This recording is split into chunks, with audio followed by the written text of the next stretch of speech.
আজকে ডিম দিয়ে নতুন একটা রান্না হবে। ডিমটা ভেজে নিলাম ভালো করে।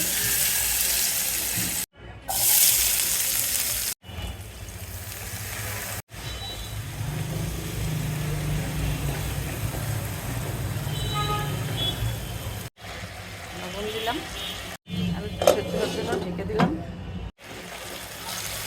ভাজিটা লাড়া দিয়ে দিই। এরকম আলু করলে আগে সেদ্ধ হয় তাড়াতাড়ি। এখন আমি হলুদের গুঁড়া, মরিচের গুঁড়া আর লবণ দিয়ে দিলাম। একটু পানি দিয়ে কষাবো।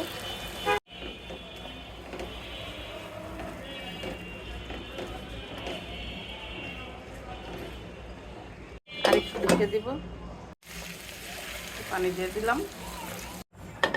ভেজে রাখা ডিম দিয়ে দিলাম। রান্নাটা হয়ে গেছে। এখন একটু জিরার গুঁড়া দিয়ে নামিয়ে দেব।